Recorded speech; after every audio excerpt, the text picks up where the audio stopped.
Hello everyone, and thank you for checking out my YouTube channel.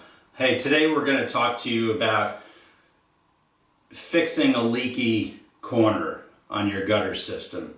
As you can see here, I've got an inside corner of a gutter made up for demo purposes, and they use what we call a strip miter to create a finished edge on this gutter. Now, if you can't get your gutter clean enough to get a good seal on, to reseal this corner, to get a good seal and stop that leak, you may have to cut this out and cut a section of the gutter and put in what we call a box miter. This is a box miter that could also be used. So we're going to start by explaining to you what is needed to do this job. So you might need to go to your gutter supply place, whether it's Lowe's or Home Depot, or if you have a local company that supplies gutter guys with parts. This happens to be a white one, but you could get different colors from a good supplier. Anyway, basically you're going to need a box miter, is what I'm going to show you how to use today. A box miter, some sealant, snips, zip screws, and longer screws. So I'm going to start by telling you, this is going to be real tight to a house, so you're going to need to create a little working space for yourself. So with your screw gun, you will need a 1/4 inch drive, usually, to remove screws and loosen things up. So first thing that I would tell you to do is to remove the screws that they have here, and if you could cut out some of the sealant that's in here so that it frees up easier, that's what I would suggest you do. And then remove the longer screws that are going into your fascia.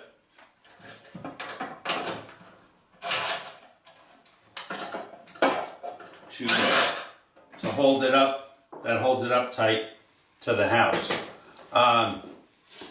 Once you've created a cut in here to free up that strip miter, you should be able to pop it out. You could cut alongside it with snips if you can get around through there. However you can cut it without messing up your fascia, that's for sure. In order to create space between the back of the gutter and your fascia, you may need to remove or loosen the screws or hangers that are holding it up, maybe 5 to 7 feet in each direction from the house.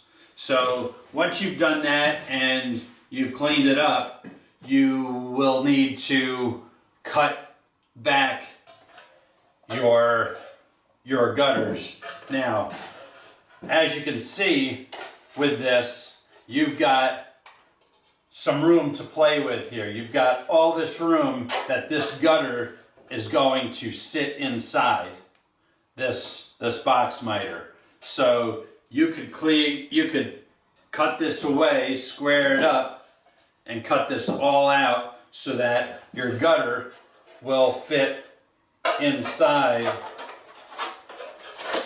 the box miter like so. And for this one, I'll use that to demonstrate how it's all going to fit, and then I'll just cut this one out here. So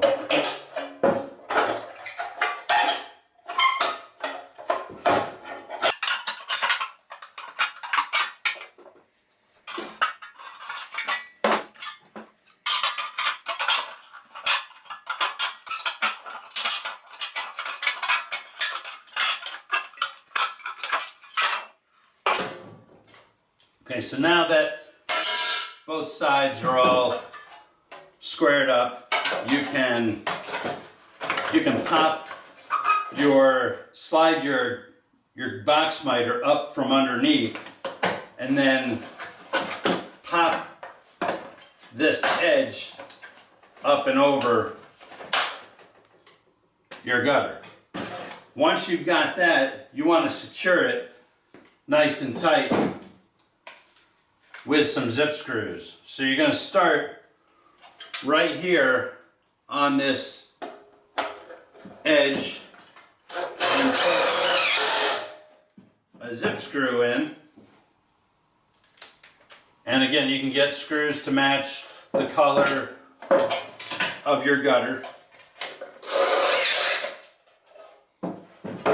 Zip that in place, and then when you are up on the ladder, you can look underneath and make sure this edge is nice and flush with the bottom of the gutter, and you can push up from the bottom and put a screw through the back side of this and into your fascia. That's where these longer screws come in.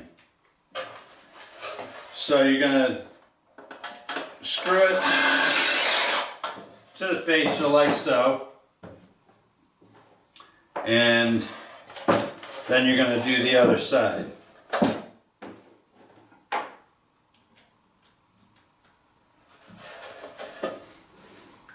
Again, you're going to make sure that it's nice and tight to the bottom of the gutter here.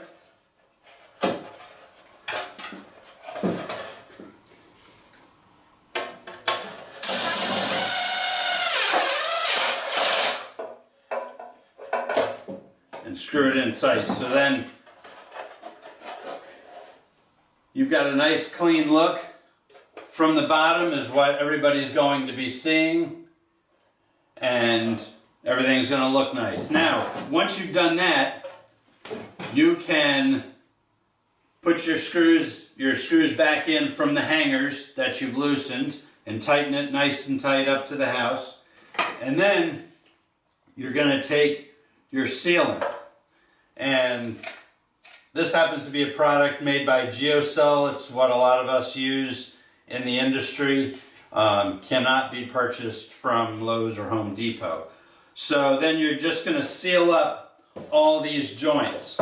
The joints that you're going to need to seal up are not only the edges of where the gutters line up in here, but you also want to seal the manufacturer's edges that they created when they put this box miter together. So I'm just going to seal this up.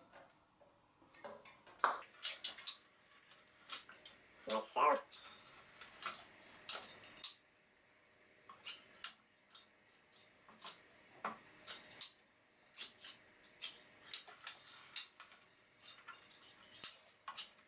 And the last edge here.